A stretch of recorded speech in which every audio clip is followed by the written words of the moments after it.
everybody. Welcome back to another episode of Miami Total Football Radio, the show. It's a big one. It's going to be a good one. There's a lot to talk about. Of course, most importantly, is the Club World Cup. As you can see there, and as you will hear if you're listening to this after the fact, my esteemed co-host, Jose Armando Rodriguez, aka Island Jose, aka Cinco, is in the house to help me with this big episode to preview the Club World Cup, particularly Inter Miami's tournament opener against Ahly on Saturday at Hard Rock Stadium in Miami, Florida. Tickets are going fast. No, I'm just kidding. No, they're not. But if you want to make your way over, there's plenty of room. There's no shortage of entradas for you. Jose, my friend, we both have a smile here, and there's reasons for that, but we'll talk about that here in a second. How are you? I'm good. 2 weeks in a row you're on. Yeah, it's a back-to-back weeks. That tells you the Club World Cup is nearby.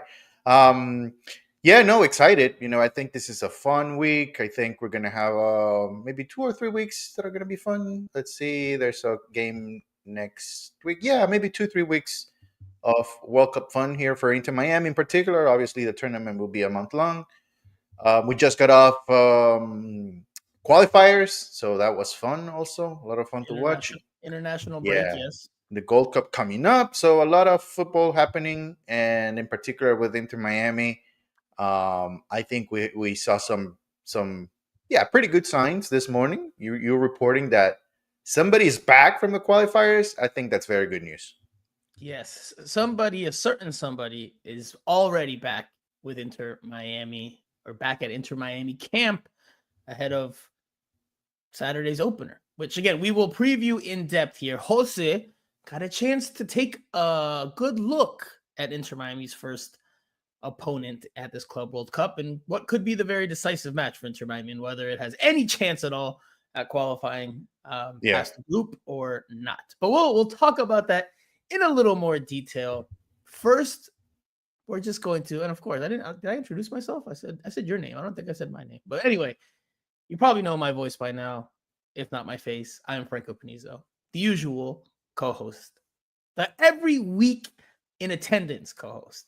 And I'm taking my shots at Jose right then. And third place in the Copa de Medios. Oh, see, yes. Here we go. So, as part of the run-up to Saturday's FIFA Club World Cup opener, Inter Miami is taking the liberty and is actually putting together what has now become a yearly tradition. And it's a neat one for us on the media side, who clack away and criticize these professional players on a regular basis, because we get a chance to lace up the boots. That's right. Los chimpunes, los guayos, los tacos. And we get to lace up the cleats, the boots, and we get to play at, Chase Stadium. I imagine next year's will probably be at the stadium in Miami. So this will probably be the last one at Chase Stadium, at least for a little bit. Never know if there's some schedule conflict in the future, but all the same, Jose Armando and I have been pitted against one another as usual yet again for the fourth year officially, or unofficially, in the third year officially. Because the first year, the media game in 2022, it was like, it wasn't. No, that was the first one. No, you have to take pride on that one, because that was the first one.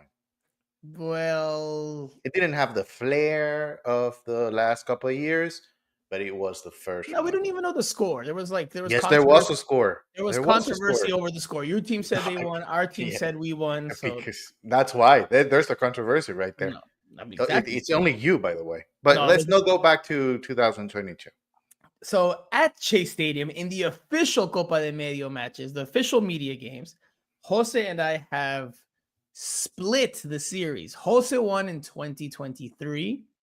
Convincingly. My team won in 2024. A little bit And weird now, playing with like 24 players against 18. and So now we get the tiebreaker tomorrow night at Chase Stadium. It should be a good fun event. It's brought to you by Mas Plus. Not really, but hosted with brand placement. only the blue team gets to enjoy this drink, magical drink, which will take us to the top. By the way, the blue team also. Do you want to break the news or should I break the news? Well, Because it's your team, so let's introduce. All right, we got to introduce it properly if you're gonna do it. all right, then go ahead. You go ahead and do it. But it's your Because team. I have a You can statement that I want to say right Oh, you after have a it. statement. There's a statement. I have Okay, a wait. statement. Yes. And for those of you who may not know, Inter Miami officially unveiled their third kit for this year earlier today, Wednesday. It will be unofficially debuted. We'll see it on the field at Chase Stadium for the first time ever tomorrow in this media game. The blue team will wear the jersey that is Jose's team. This is what the lovely kit looks like. It is a nice one. It is very good. It does touch on Inter Miami's like that original baby blue that Southern Legion kind of adopted before pink became the color. So a nod to that. Here's Messi wearing it.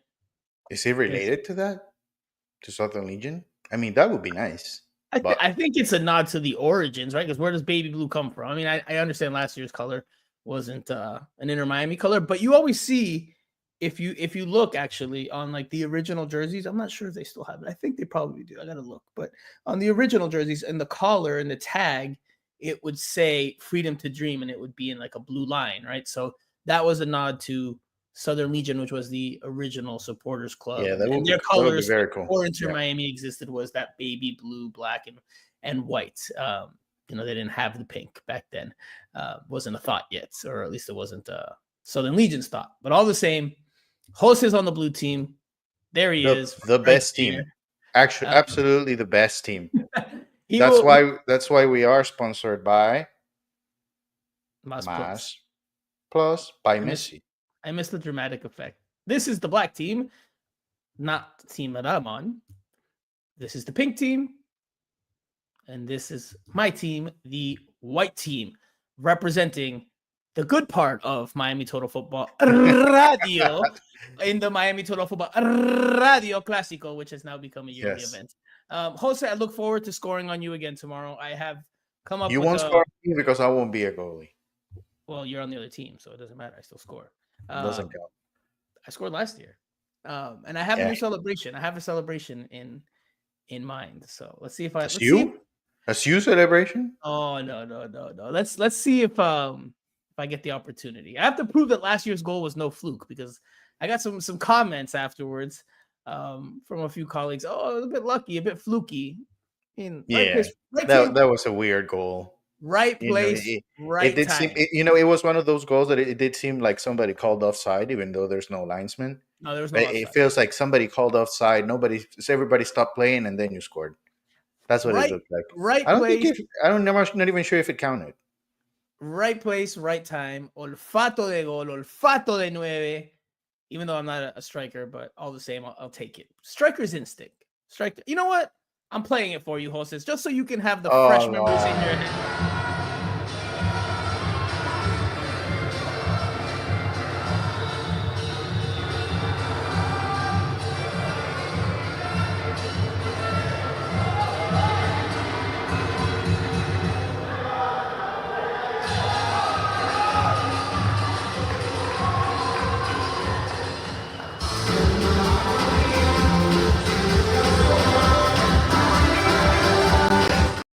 Golazo, papá, golazo. Tomorrow I will do it again.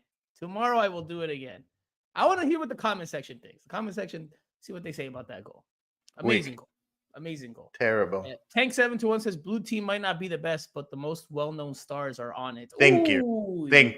I mean, the bigger, there's some big names on Team Blue. But anyway, we have several sponsors. We're also sponsored by Royal Caribbean, so we basically have already won. Because everybody, the most important things of the event are happening around the blue team. So it would be So not an MLS event if the team with the most attention wouldn't win the tournament. So I mean, we're ready. I'm ready to celebrate. So the fix is in. The fix is in. Andreita is on my team. Akisita. I look forward to seeing Done her. on purpose, by the way. I know that's on purpose. She should be on my team, on the winning team. She's never been on your team in any of the 4 years. Never been on my winning team, which there's a little bit of trouble because I can't fully celebrate. I can only celebrate around you, and then on my way back and at home, then the celebration goes inside me. It's not happening. It's not happening. See, I can't. We'll Done see on purpose. We'll see how it goes tomorrow. Is that the statement you wanted to make? Did you want to make a statement? You made me spill my shake that I'm drinking in preparation for. That tomorrow was the statement. Yes, we have already won. Okay. Oh, okay. So the fix is in. The fix is in. All right, got it. Make sure. Hey, sponsorship money. It's a big thing. It's a big thing. What do you think of the jersey? Let's quickly start there. What do you think of the? I think it's. Look, I have to see it in person. My thought process with the Copa de Medios before I knew everything and how everything unfolded was I really wanted to be in the pink team because that was like my favorite Inter Miami jersey of all time. The pink this year. You want to be on the team so you get the jersey for free. That's correct. Yes, okay, absolutely, right. Absolutely. Hay que traducirle a la gente. You have to, translate for the people what Jose-isms mean, so they understand what you're trying to say. That's what I wanted. So I wanted the jersey for free, and I wanted the pink because I like the pink.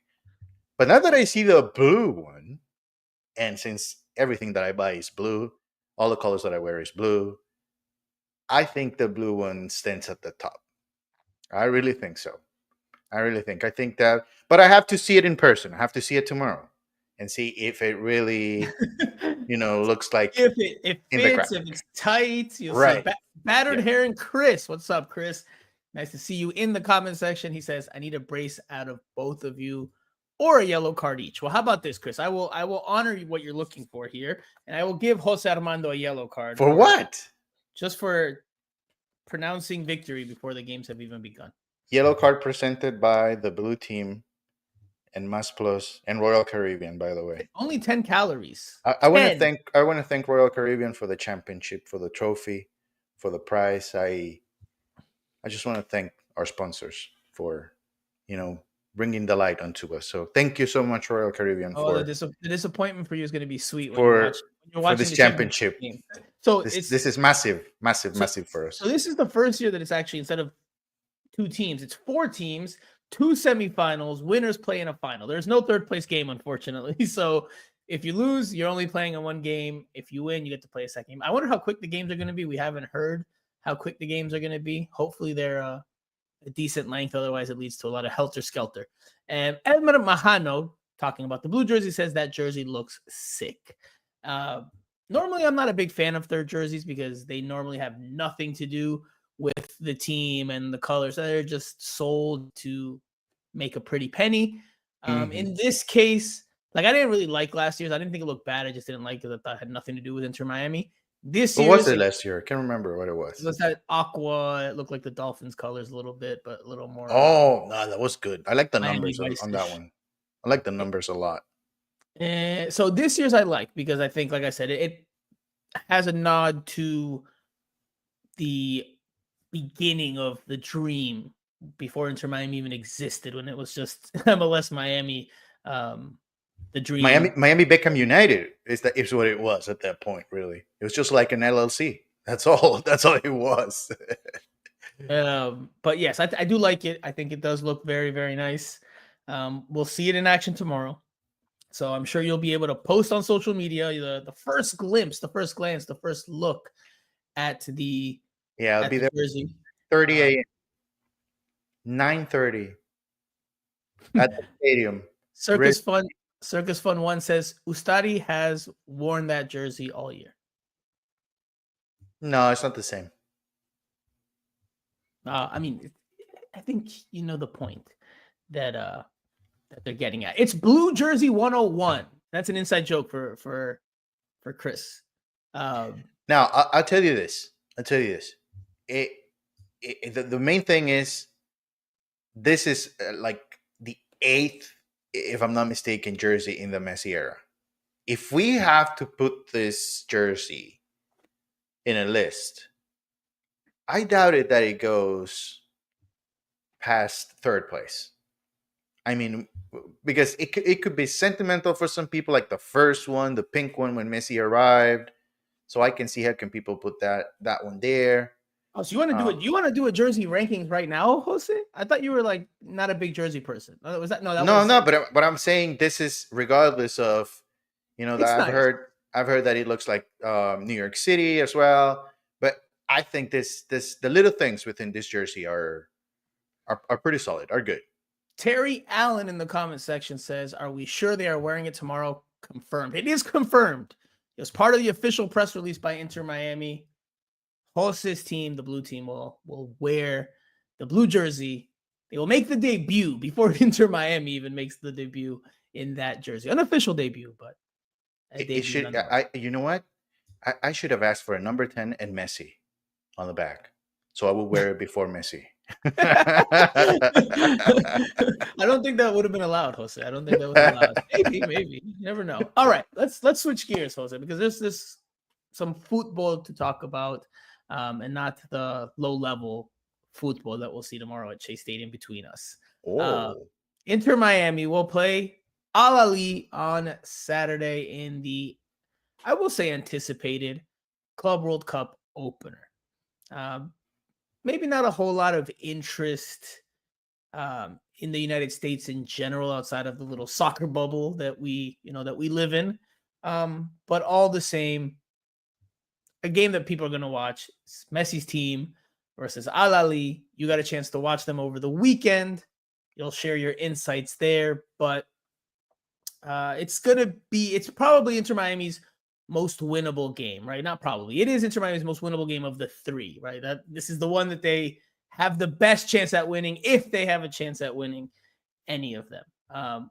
Before I get your insight, let's listen to Mascherano. He had a little powwow earlier this week as part of the marketing efforts by FIFA to drum up more interest in this game and the tournament itself, which is the first of its kind.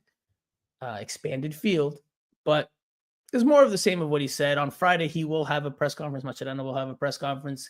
I'm sure he'll get hit with a lot more questions because I don't think he was asked questions. I think he just had some comments, but let's listen to Mascherano. These are his most up-to-date comments referring to Club World Cup. Una competición que nos ilusiona muchísimo porque sabemos que hay un nivel de clubes no solamente en cuanto a la jerarquía, sino a la historia. Y bueno, poder estar dentro de esta competición, sobre todo en un club como el Inter Miami, que tiene tan poco tiempo de vida, creo que tiene que ser una ilusión y una posibilidad que nos permita poder disfrutar el torneo dentro de las posibilidades y tratar de hacerlo de la mejor manera posible. So more or less of the same thing. It's an honor to be there, especially for a club like Inter Miami, which has such short history. Yada yada yada. We have to enjoy it to the best of our abilities. Yeah, most of what's expected at that type of event, right? I mean, that's more like a promotional event more than anything else. And along those same lines, because Jose Ribeiro, the head coach for Ahly, was there, and they were basically saying the same thing. It's hard to take something out of it because we kind of expect what they're going to say, and again, that's not like the right thing to do at that type of event. It's a promotional thing. It's right. It's not an interview with media thing where we sit down and pepper them with our hard hitting questions like we will on Friday. Prepárate, Mascherano. Jose, does Inter Miami have any chance? Right, we touched on this. We scratched the surface about the group stage and whatnot. But if there's any chance to get out of the group stage, it starts with Saturday. Again, not saying it's a winnable game, but if there is an opponent that is the most beatable on paper, it is this team, the champions of Egypt, if I'm not mistaken. Yes. Jose, you watched them play Pachuca. It was a 1-1 draw, so it wasn't like they crushed Pachuca, the Liga MX team. What did you see? What can you tell us about Inter Miami's first opponent? Look, it's a team that it's a little bit similar, to some of the top teams in MLS in the sense that defensively they make mistakes. They make mistakes defensively, and the one weakness that I saw from them was coming out of the left back. It was a 22-year-old over the weekend against Pachuca. I'm talking about. So we'll see if they have another player there. But if you see a 22-year-old, can't remember his name. It's a little bit, he's a young guy, but You haven't brushed up on your on Egyptian my pronunciations? alley, yeah, I can't remember his name, but maybe I'll look for it later and I'll let you know because it's here it is. It's Karim El Deves. That's why I remember. Karim El Deves, he was Me left too. back, not great, not great. If I'm into Miami and he starts, I attack him on the right side. I think Tadeo Allende can win that matchup. But they do have a different style in the sense that they don't hold on to the ball for a very long time, and they are very good, with taking advantage of giveaways in the middle of the field. So I would say if you're Federico Redondo, you better be on your game. If you're Yannick Bright and if he's ready to play this match, which I don't think so, um, you have to be on your game. You have to be on your game. And then, two players, there are actually three players that caught my attention. El Shanawi, the goalkeeper, obviously goalkeeper for the Egyptian national team, went to the World Cup in 2018. He's experienced goalkeeper. I think he's 38 already. And then two of the signings, one of them, his name is Mohamed. It's a very long name, but he goes by Trezeguet. And he's the difference maker for them. He's the difference maker. Number 7 plays through the wing on the left side. So, that's going to be tricky because if you want to attack the right side, the left side, then you're going to be attacked on your left side. So Chelo Vega needs to be on his game. It is We're already penciling Chelo as a starter. Is that what we're doing? or Chelo or Ian Frey or whoever plays as a right back because I think Gonzalo. I don't know if Gonzalo's going to be back. So let's interrupt. Well, actually, no. Before we interrupt and give some updates, because I was at training today, I wanted to ask you. So, are they a transition team? Are they a possession team? Do they move the ball quickly? They move the ball quickly. It's a one touch type of team. They don't hold on to the ball a lot, and they have a lot of movement. That's the one thing that caught my attention. Nobody stands still. Just waiting for the ball to get to them. Even when they're playing. Struggle. Also, did they struggle with that movement at all as the game wore on? Because they played it. Where was the game played? Chase. Okay, so they're playing in the South Florida heat. Now, Egypt is not cold by any means of the imagination. No, they never struggled. I did get some information today from training that they're used to heat, right? But they're not used to the humidity. That's yes. A bit different for them. Yeah, but they've been here for a little bit more than a week, I think. I really didn't see a struggle, and I think physically, it's very hard for Inter Miami to, overcome anybody, at this point. I think that's one of the main things for them. We all know after the 65th minute mark, they start to struggle no matter what, no matter who they're playing. So I wouldn't see that as an advantage. Look, they are a good team. They are a good team. But again, I think Inter Miami, if there's Pero dame más, Jose, dame más.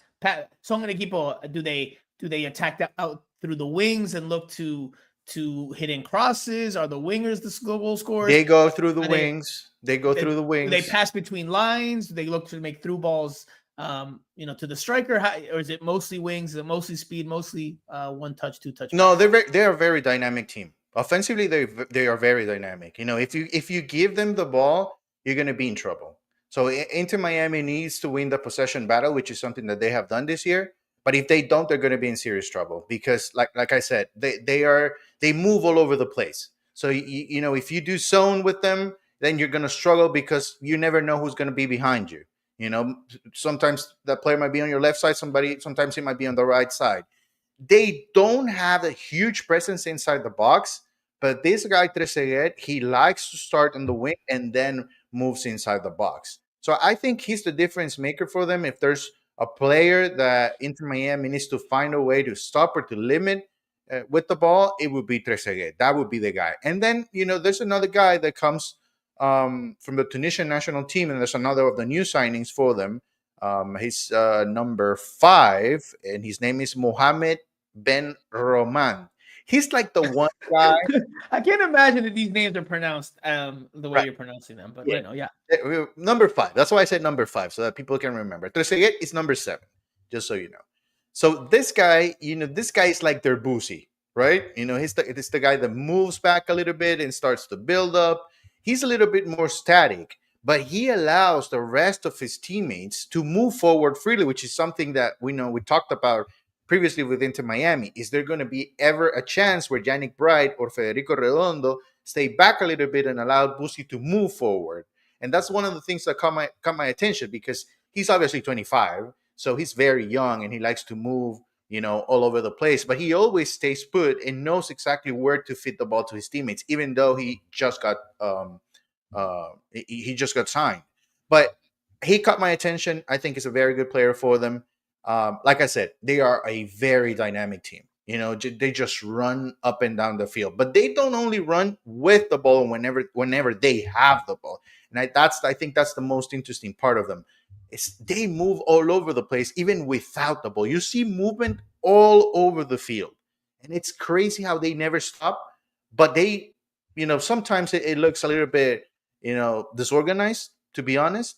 So I would think Mascherano will try to put some pressure on them and see if you can catch them off guard a little bit, losing the ball in the middle whenever everybody's moving forward, and maybe a counterattack situation with Tadeo Allende on the right side.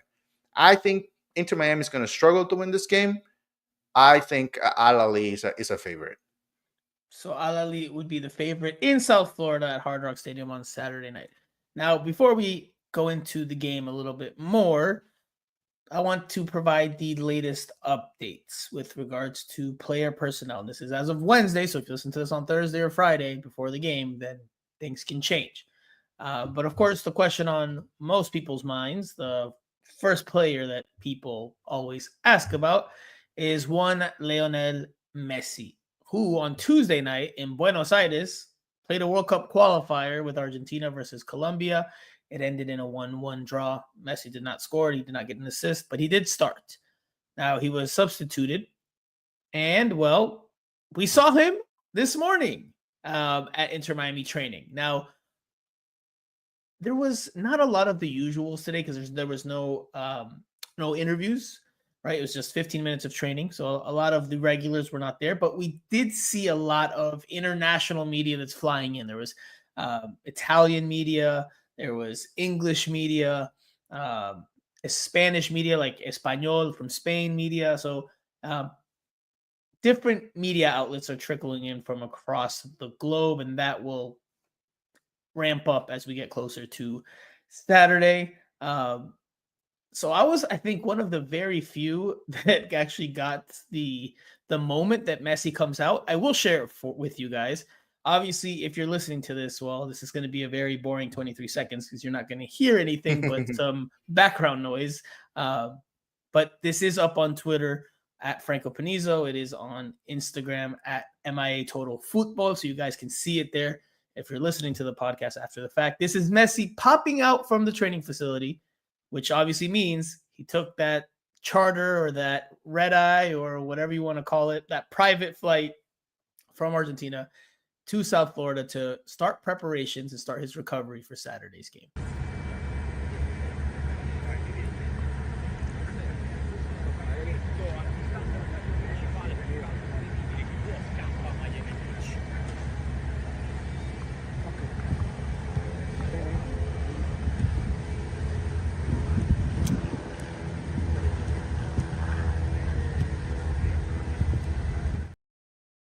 So he only went out for that brief moment? That's it. He popped out. That's what I'm saying. Most people, I'll paint the picture for you. So again, it's a lot of international media. It's probably most, if not all of their first time at Inter Miami's training facility. So they were all eyes on, the 15 minutes that we normally see, the conversation, the warm-ups, the rondos, the drills. But I saw, because obviously soy local, this is I'm not the home team, but I'm the home reporter. I saw somebody pop out of the front of the training facility, or the back of the training facility, I guess is what it would officially be. And I figured it was Messi. Whipped up the phone, and I got the image, while everybody again was looking the other way. And that was it. That's all we saw from Messi. He waves and does his thing. I mean, it makes sense that he's not going to train, less than 12 hours after playing for Argentina in a intense World Cup qualifier in South America, a flight that is still a lengthy flight coming from Argentina to Miami or to Fort Lauderdale, even if it's a private jet with all the luxuries that you could imagine and all the comfort that he could have, still not going to have him train the next day, right? So he's going to just go through his regen exercises, regeneration, probably, stretch, do some light gym work. But that's all. He didn't come out and train with the team. So for anyone who thought he might have, partaken, it's still a testament to him that he takes that flight and he tries not to lose a day with Inter Miami in terms of preparing. And I'm sure while he's maybe not on the field to go through the 11 and go through, the execution of the game plan in practice, at least he can be around to start talking, to start planning, to start watching film. So it is a testament and a compliment to his professionalism in that regard. And then obviously he's taking it serious, right? So pulled the no stops to try to be back in time to start preparations. Wasted no time. So kudos to Messi for that. Yeah, it's a nice sign from the team captain. There's a lot of talk right now in American soccer and U.S. soccer about commitment and dedication given Christian Pulisic's decision-making this summer, which we won't get into, but because of that, it kind of, adds another layer to that conversation, because Messi clearly remains very dedicated despite being at the end of his career and having won practically everything there is to win, except for the almighty CONCACAF Champions Cup and the MLS Cup. Yes. But anyway, another update for you guys is Jordi Alba. This was what we saw from him during the 15 minutes that were open in training. I'm not going to say anything. I'm going to let you guys watch it. You too, Jose. And then I want to hear your feedback. I want to read the comments, what you guys think from what you're seeing. All right. So this is going to be 56 seconds. So for you listeners out there, again, this is on Twitter. Take a nap. At Franco Panizo, or fast forward if you'd like. But yeah.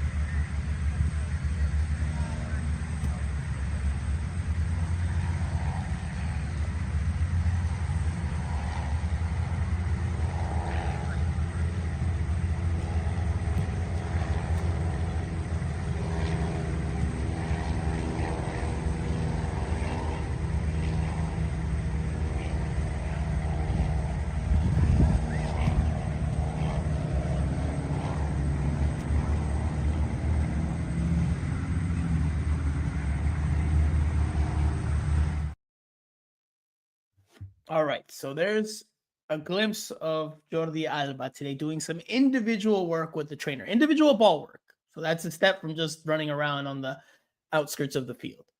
But Jose, what did you see? What else did you see from where he's at in his recovery from injury? Because, reminder for those who may have forgotten during the international break, Jordi Alba did pick up an injury before the international break that put him into question, or put his availability into question for the Club World Cup. I don't know. I didn't see a lot of intensity really on that work. So, I wouldn't be optimistic that he'll be ready for Saturday. Maybe for the next game, that's maybe a different story depending on what we see from him in the next few days. But for Saturday, I don't know. I don't see it. I just don't see it. I mean, it's Wednesday, and it doesn't look like he's working with the rest of the team. So, I mean, No. yeah, I don't see it happening. Elmer Mahano in the comment section says he looks good, but definitely not starting. ...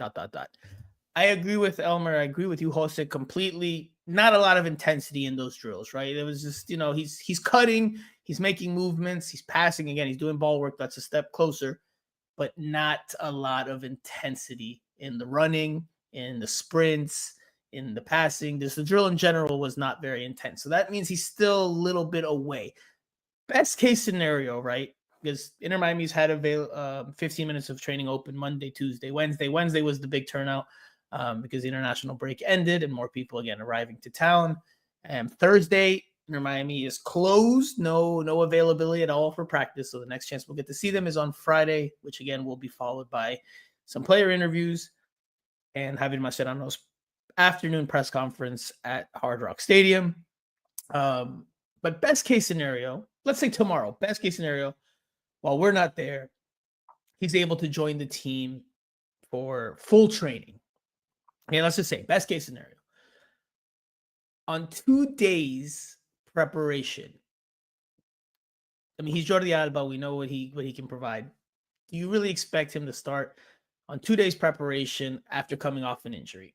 I doubt it. It's very hard to see that happening because then you're risking potential another injury. He's got to work his way back,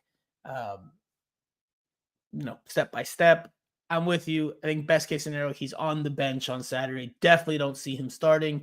That will likely mean that Noah Allen or David Martinez will start at left back for Inter Miami. But I think it's a safe bet. I think it's a safe bet at this point. Maybe if you impress tomorrow at left back, maybe you'll get a call up. Although I think the window's closed now. So why are you disrespecting? I would never play left back. Jose, I have way too much quality in me. You have never scored. I don't score. I'm not a scorer. Entonces no sirves. No, I'm just the guy that brings the energy, the happiness to the game, the flair in the middle of the field. That's who I am. That's who I am. I'm not a scorer. No, I don't need to be a scorer to shine. And that's the difference. That's right. But maybe I'll score tomorrow, and then we'll see what happens next week. Host has taken a few shots over the years. They just don't go in. I've taken a few shots. Yes, very good shots, real shots with goalkeepers actually watching the ball. No, por favor. Anyway, Tank721 says, entonces Alan Jose está para left bench y cheerleader. No. I'm gonna be I won't be the captain tomorrow because I'm too young. But too young, Jose, por favor. I'm way too young for to be a captain. Jose, that's the reality. I'm not gonna put your age out there. I don't know about way too. Do you know my age? You don't know my age. I do know your age. Do you? You do? Yes. Oh, yes, I told you my age. Tank721 says Island Lassiter. A nod to Ariel Lassiter. Hey, Ariel Lassiter could rip some though. He wasn't the best scorer, but when he did score, they were nice goals. Anyway, back to Inter Miami. Look, I said this last week, and I want to reiterate it because you touched on possession, right? And Inter Miami maybe trying to fight for possession. If they don't, then it could be a long night. I don't think them being a reactive team in this tournament, which is likely going to happen given the talent level of the opposition in all 3 games, I don't think that's a bad thing for Inter Miami. I honestly think that this year under Mascherano, they are at their best when they are counterattacking. When they have possession and they can string passes together, sure, there's confidence because, the ball's moving, but they have a hard time breaking teams down. Unless Messi pulls out, his Messi magic. Right. It's hard, especially with Suarez and the limitations he's showing as a number 9, his lack of movement, his lack of speed. Normally, it's tough for them to break teams that sit back down. When they have space to hit on the counter and Messi can accelerate quickly with his sprints and then have, so many options to pass to, I think that's when Inter Miami is more dangerous. And I think, again, listen, I'm not going to sit here and say that they're going to win all these games, and we will have a fun exercise for the viewers, listeners, and for yourself and myself in a bit. But I do think that if there's any chance for them to advance, it is with counterattacking football. I don't think that if they were bossing possession and trying to carve open a defense, I don't think that they're going to be able to use that recipe or that formula for success. And that's going to be one of Javier Mascherano's biggest, I think, tests in this tournament, especially in this first game. How does he manage? What is his game plan? Does he take a more pragmatic approach, knowing the limitations, knowing the strengths and weaknesses of the opposition, and play maybe a less attractive style, but maybe a style that will give them better chances of winning? Yeah. Or does he try to play two-a-two, toe-to-toe, blow for blow, and then see where the chips lie? I think this tournament, especially this first game, is going to tell us a lot about Mascherano and about the team in general, but a lot about Mascherano. I wouldn't be surprised if he comes out with a 5-man backline, really. The indications that we got from him is just that the team is not ready to compete in this tournament. Correct. The situation that Inter Miami is in right now is because of they were invited by FIFA to participate in this tournament. So, and when you're invited and you don't earn a spot, then there needs to be a difference between the rest of you and the rest of the team. So, I mean, I agree with you. I would say, for them to have a shot at winning against Ahly, which is only the winnable game, they have to do well with the possession battle, because I disagree, man. they just need to have the ball, not because they will create chances, but because they need to defend with the ball. They need to have the ball. Not as much to have 5 or 6 shots on goal, but to prevent within that time that Ahly will be, on top of you. So I think possession is important against Ahly. I don't think it is as important against Porto and Palmeiras. Look, if Inter Miami ends up losing all 3 matches, and it's a 1-goal differential, I hate to say it, but I think Mascherano will take it.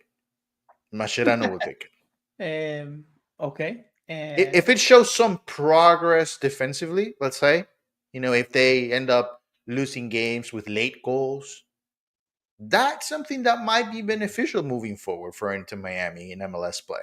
That might be beneficial. That's something that we might see later on in the season, knowing how Mascherano likes to play the game. He is the type of coach that if he has a lead in the 70th minute mark, he's going to bring in defensive-minded players. ¿Cómo le pones tú? El candado? The lock? El candado. Yes. Jose loves saying the lock. Mascherano's lock. That is the truth. I mean, we've seen it. Now, the thing that when it worked, it was against Sporting Kansas City and Charlotte, all those early games. It did work at that point. Francisco Garcia says MLS teams don't know how to defend with the ball. King is back, says Inter Miami. Whitecaps 5-1 loss. Cruz Azul 5-0. A lot of laughing emojis. King is back. Also says Porto 1, Palmeiras 2, Ahly 3, Inter Miami 4, and a crap ton of laughing emojis. So King is back is clearly not an Inter Miami fan. Cristiano, is that you? But I mean, realistically on paper, let's give our predictions / expectations. I mean, if Inter Miami advances out of the group, then complete success, huge success if they get out of the group, right? Mascherano gets 5 more years if he makes that happen. More realistically, I think, and I think that's the goal, right? To get out of the group, then you can say you had a respectable showing for sure. It was a success. I think if you can be competitive and manage not getting blown out in the totality of the 3 games, then I think that that's respectable for what you are. If you lose all 3 and you get absolutely blown out in all 3, then I mean, I won't say it's a failure because Inter Miami is clearly the weakest team on paper in this group, despite having Messi. But it obviously isn't a positive if they get blown out, right? I won't say it's complete failure. But Yeah, I think so. I think for them, it's to be as competitive as possible. If you can win one of these 3 games, then I think that's a nice feather in the cap, and that's the exercise we're going to play here for you, Jose Armando, for Okay. the viewers and the listeners, and myself. Okay. How many points? It's I was prediction not. time. I was not. I was not aware of this, by the way. Yes, this is off the cuff here. Put your hands to the flames. Manos al fuego. Okay. How many points? Prediction time, huh? Does Inter Miami finish the group stage with? 0, 1, 3, 4, 6, 7, 9. 0. So they lose all 3. Yes. Not even a draw. No. I don't see it happening. I don't see it happening. I would say prepare for the worst. I would honestly say prepare Ay, el for the alarmista, absolute Jose worst. Armando. Prepare for the absolute worst. Look, the only way that Inter Miami saves something out of this tournament is if Messi goes back to the League's Cup level. If he finds a way, I'm not even going to say to the Barca days or to the World Cup days in 2022. If he goes back to the League's Cup level, then they have a chance at winning a game. And the only game that they will have a chance at winning is Ahly. Okay.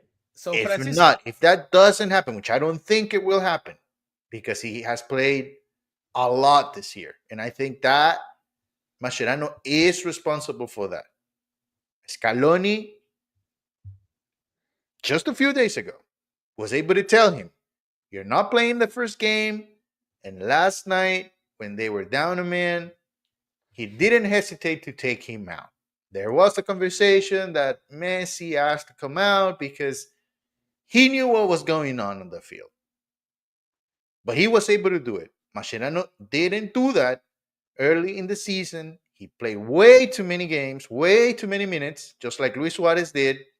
And so I don't think Messi can go back to the League's Cup days. But that's the only chance, and I don't see it happening. In terms of the exercise, Francisco Garcia says 0 points. Edmar Majano with the confident 6. So they're moving on. I mean, if you have 6 points in a group stage, normally you're through if you get 6. Yeah. Messi Fame says 3 or 4. Pedri Potter says 1. Jose says 0. I said 0. I would like to say 1 point. I would like to say that. I would even like to say that they sneak out a win, that they get 3 in one game.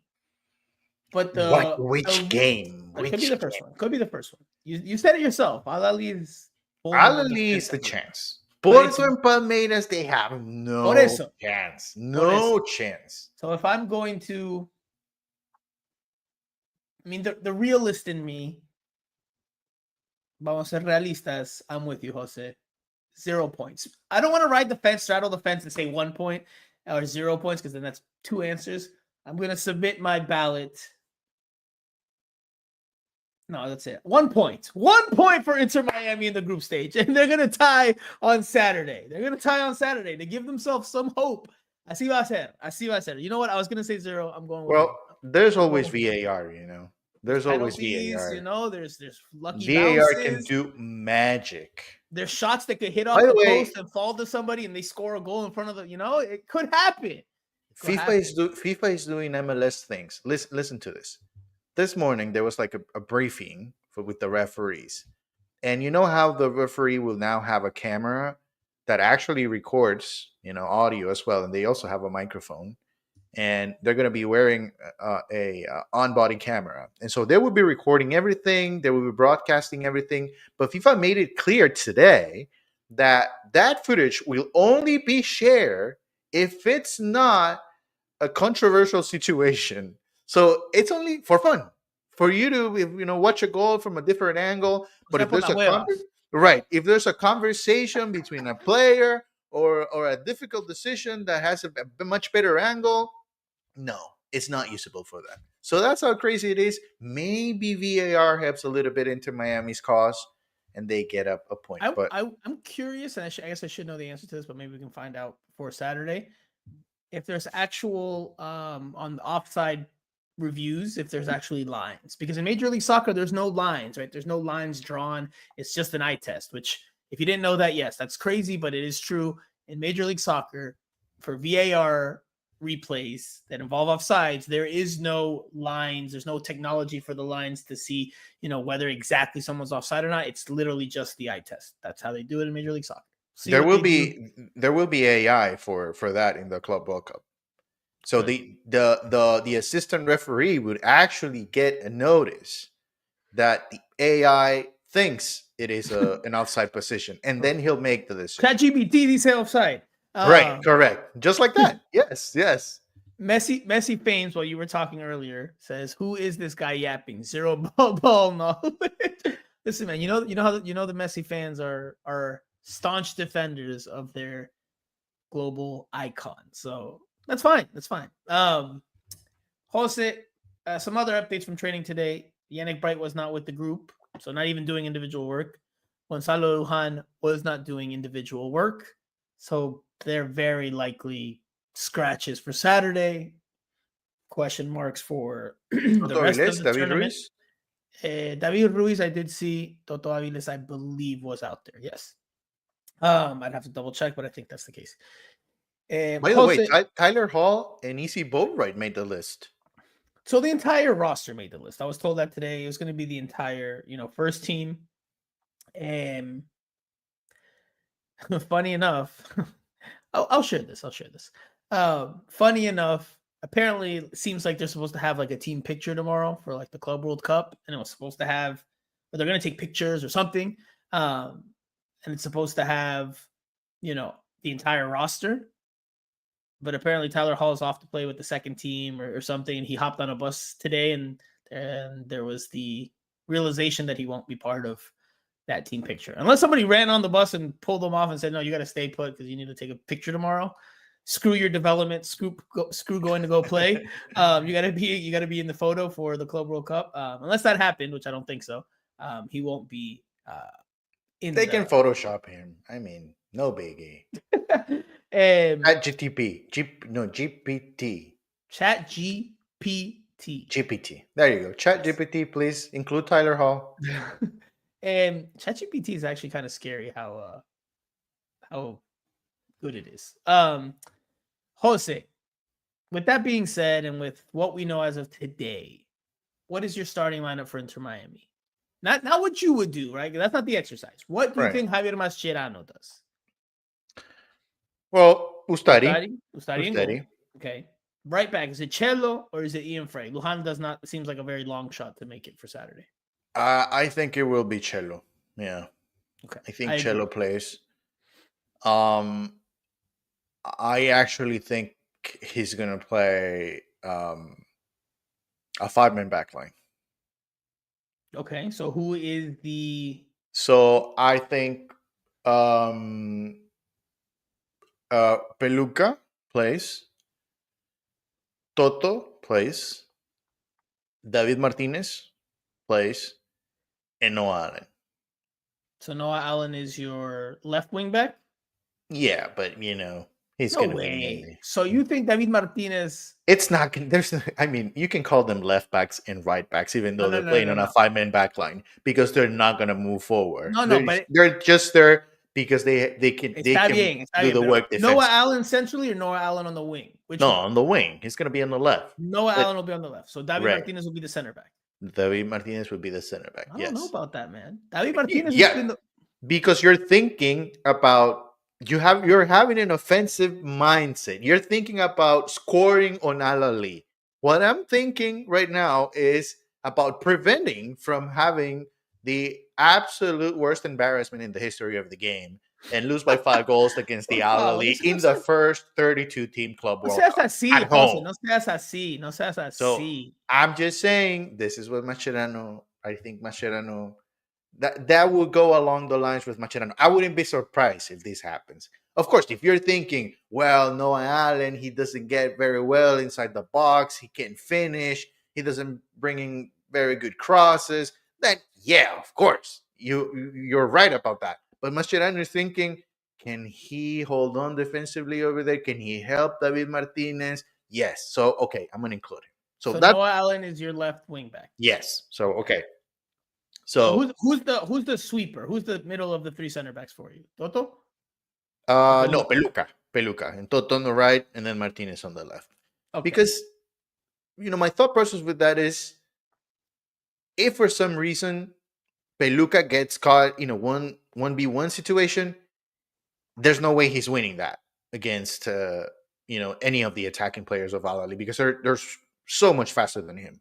So he needs to be very well positioned all the time for him to win and not have a lapse. So, but if you have Martinez on the left and Toto on the right, I would they have can a help soccer. you. I would have a soccer disagreement with you then in that stance, because if that is your worry, and I'm not saying that that's my worry, but if that is your worry, then wouldn't you be better with him as the right center back, where he will have cover from another center back behind him? Like if he's the last line of defense, if he's the sweeper and there's nobody behind him, I mean, if he gets There's no sweeper situation. There's no sweeper situation here. They will be standing inside the box all the time. But the middle of the three is the one that doesn't get sucked out of position as much. He can't drift anywhere. Yeah, they're not going to move forward. They're going to be a straight line. They're not going to move forward. Nobody's going to move forward. No, but the game can Toto Aviles and Martinez will be right next to him. Sure, but the game can pull you out, right? So if you get pulled out as a right center back, either forward or so wouldn't you want him to be a right center back so he has someone behind him if you're worried about speed? If you put him as the middle of the three and someone gets by him, there's no one to protect you. That's it. No, then you allow him to move forward and let Toto and Martinez stay. If somebody's going to move forward and pressure, then let it be Peluca. Yeah. All right. Give me your midfield. So how many people in the midfield? 3? 2. Or 4? 2. Okay. Busi and Redondo. And then at the top, it's going to be 3. Messi, Suarez, and Tadeo Allende. That's my starting lineup for Inter Miami. That's what you think Javier Mascherano does? Yes. Okay. And listen to this. This is the, let's say, this would be the setup that we will probably see on the starting lineup. But pieces will move around as the game is on.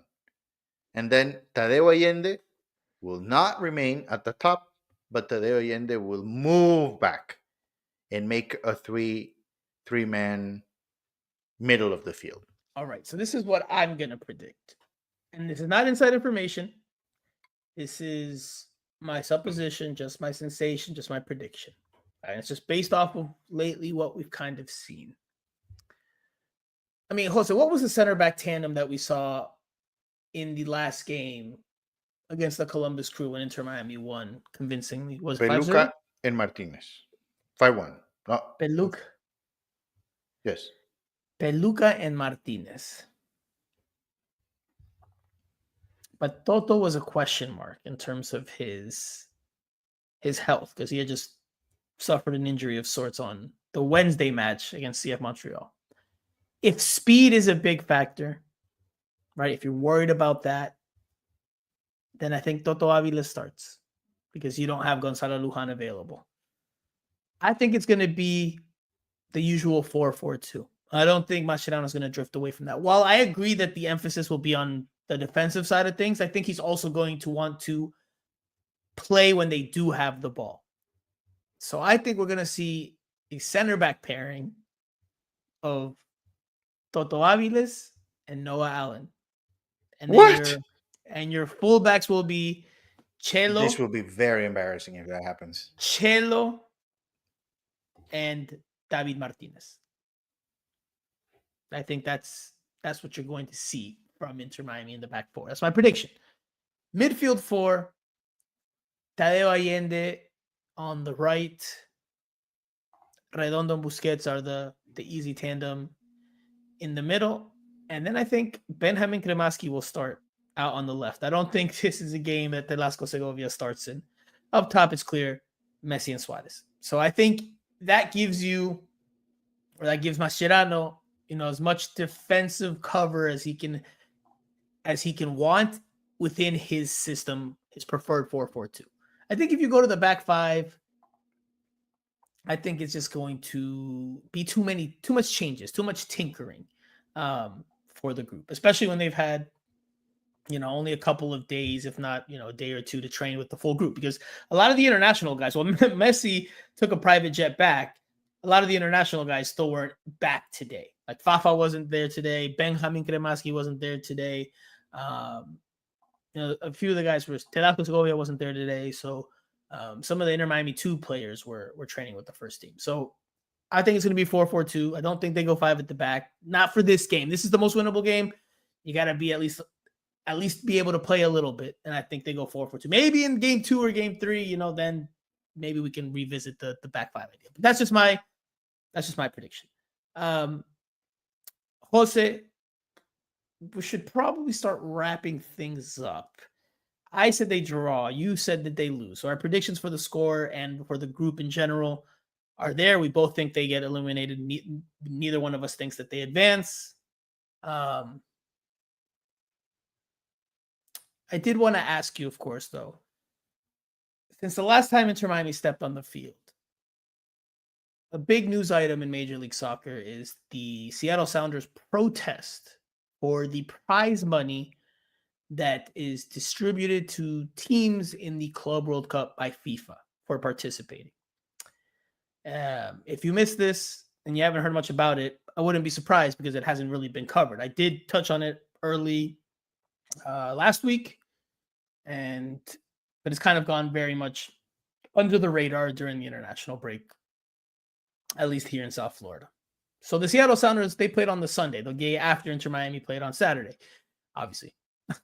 And they came out wearing t-shirts, warm-up t-shirts with the Monopoly guy. And I can't remember exactly what the shirt said, but it said essentially cash grab, MLS cash grab.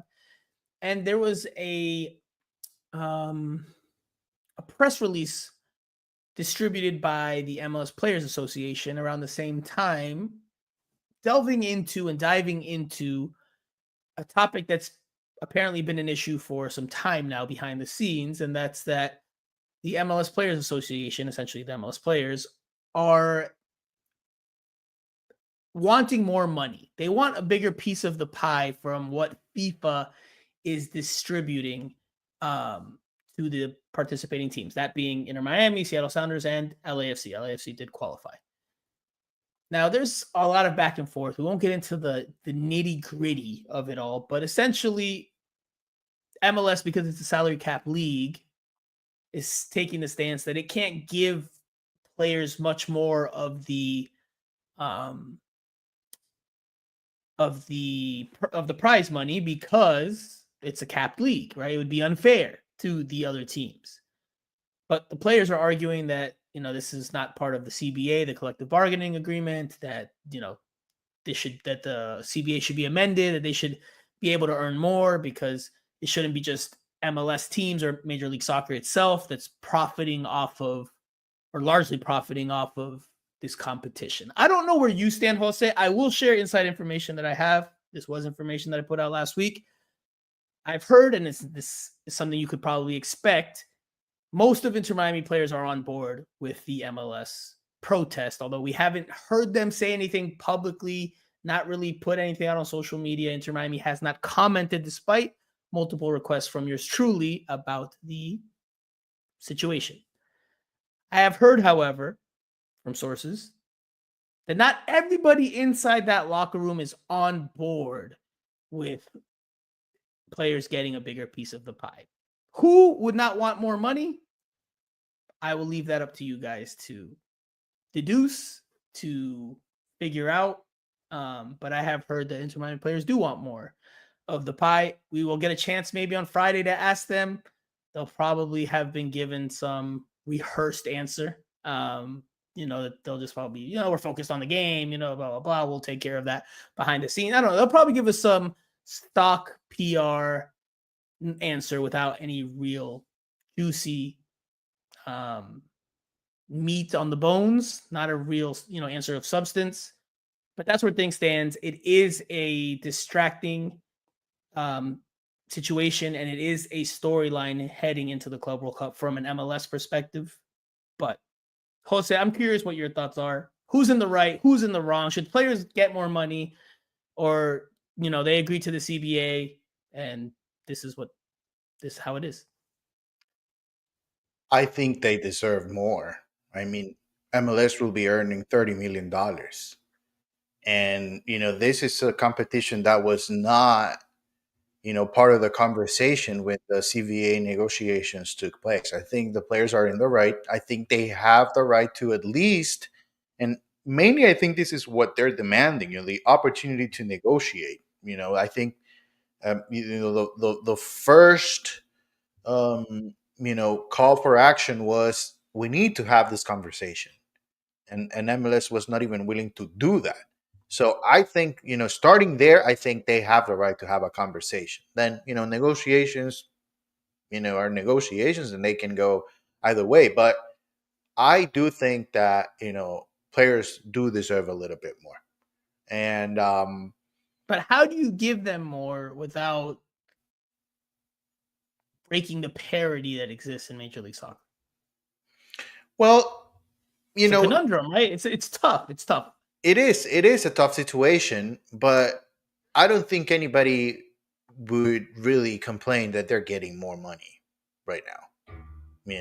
I think there are so many other players, and when the MLSPA gets involved, which obviously the players union in MLS is not what it is in some other sports, but when the players union gets involved, that means the entire the entire group of players agrees with the situation. They are in agreement that they do need to have a much better price. I don't think they will be demanding much. They just want to have that conversation. Now, they obviously don't have a lot of leverage because we are 72 hours away from the start of the tournament, and it doesn't seem like they will stop playing or they will put more pressure into it. I think at this point, unless something happens in the next 48 hours, it's going to be a situation where we just want to make sure you guys know that we're not happy with this and that moving forward, we need to have this conversation and things need to change, especially if the Club World Cup is here to stay, of course, because it does happen every 4 years. So that will give players in MLS a little bit of more room to renegotiate the CBA and whatever needs to be done with more time, with proper time. But I do believe they deserve a little bit more. We'll see how it gets sorted, if at all, because the tournament is in 3 days. So I don't think any of these MLS teams are going to go on strike and say we're not playing unless we get paid, which I think, goes to MLS's favor. Because if the tournament already takes place, then, well, not much more to negotiate. It's already happened. The Seattle Sounders started the whole thing. Apparently, they did get ripped by their team owner for taking that measure by wearing that jersey. Look, I mean, it's pretty ballsy to wear that shirt. Kudos to them. I do think it's a bit ironic because of MLS's structure and how they are part of the MLS environment and medio ambiente. But we'll see. We'll see where it goes. Jose, very quickly, and one last thing to talk about, because this was obviously a big talking point for a lot of people, especially Inter Miami fans. No reinforcements. We probably should have talked about this earlier when we were starting the pod. But no reinforcements for Inter Miami at this Club World Cup, despite having the window to make additions. I mean, what, and I know you touched on this, I think, earlier on your Twitter, but what can you tell the listeners or the viewers as to why Inter Miami did not make any adjustments or did not sign any reinforcements for the Club World Cup? I think Mascherano was right. when he talked about this a few weeks ago. The timing was just not there. The timing was not there. 10 days is not enough. And yes, you can have conversations with players and get things going. But especially this year, we have seen how Inter Miami struggles with visas. And, That's making a government thing, right? I'm not going to get into politics. I'm not that type of person. I don't do this. Right. I don't do that if you're watching sports, normally you just want to listen about sports. You don't want to talk about, but you cannot deny the fact that getting visas right now, if you're, foreigner, is much more difficult than maybe it was in a different time, a different era. And Right. that does play a part. They did have the choice of, maybe getting loan players from within MLS, or just making roster moves within MLS, which kind of would ease things up a little bit. But again, Inter Miami is not a team that looks at all at MLS for options moving forward. And so, if you don't feel comfortable making a move and just making it because it would be easier for the player to make it to South Florida and actually play in the Club World Cup, then I don't think that makes a lot of sense. So it is disappointing. I think that's the question that I get asked almost every day, which will stop starting tomorrow because I got it this morning. But I know it's disappointing for some of the fans, but I think most of them, especially the ones that don't live here in the States, they're not aware of how complex it is for Inter Miami to bring players in at this point. And yeah, definitely a 10-day window was just something, that maybe was put out there, to give teams a choice, a chance, which, by the way, LAFC did take advantage of it. They announced a signing. But I think for Inter Miami, there was just it was just I think it was just not enough time. I think their transfer targets, their main ones, it just for one reason or the other did not work out. Whether it's Di Maria, De Bruyne, players that they had been targeting since the winter, things didn't pan out. So because of that, there was no real plan C or plan D for someone else that could be brought in to address maybe the areas of need in the short amount of time that you could. Because again, it's not just about signing a player. It's about getting the work visa, right? Anytime you see a press release for an international player being signed from abroad, it says always something along the lines of pending P1 visa and I forget the other verbiage or the other wording in there, but they need their international visas to be able to work in the United States because they're not citizens. So that's a big part of it. Again, we're not going to jump into the political stuff, leave that to the political experts, but that is a reality.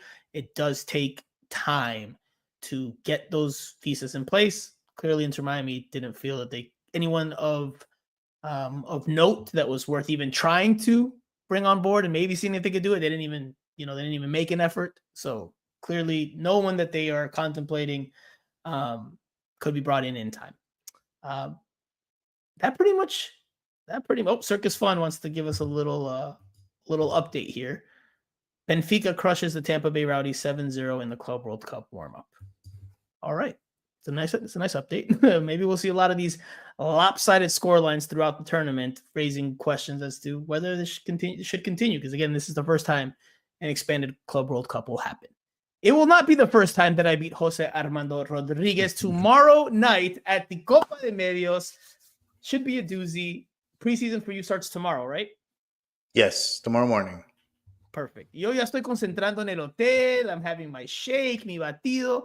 I'm ready, man. I'm ready. I'm looking forward to playing. I actually do really enjoy, not because I think I'm good or anything of the like. I just enjoy playing with colleagues. The level, I'm going to be honest with y'all, the level is not great, as you can imagine, because this is why we are media members and not players or even close to players. But clearly we all love the game, so we get a good run out. We get a good little exercise. We laugh. It can get competitive. You do have some former pros in there, like Jenny Chu, who's on your team. Great. But it is going to be fun. It is going to be fun. Our lovely colleague Michelle Kaufman. I'll be going at her one-on-one on the dribble. No, but it will be a good time. I'm looking forward to playing against you once again, Jose. Against you once again, and I hope One more time. that I score tomorrow. I really want to pull off my celebration. So you want to score, but we'll win it all. Thanks to Royal Caribbean. I Our don't know, sponsor. Jose. There's no way the blue team, will finish in fourth place. What number are you wearing tomorrow? Because we get to pick our numbers for the record, guys. 21. I'll be wearing 21. Have you worn 21 every single year? Yes, every year. I've changed numbers every year. I've worn 5. I've worn 7. Last year I scored with 7. Probably shouldn't have changed from that. But this year I'm changing it up. The last year at Chase Stadium here in Fort Lauderdale, the last media game, I'm the only local media member to have attended every Inter Miami home game in their existence. Going out with a bang. La 10. Number 10 is here. All right. That's fair. Now you have to live up to the expectations of wearing number 10. Listen, yeah. I know what that means, and I know if I don't have a good showing that the Messi bot accounts on Twitter that love to troll because I'm critical of them at times, they're gonna come at me. So I got to have a good showing tomorrow. I got to. La 10 pesa, as Francisco Garcia says.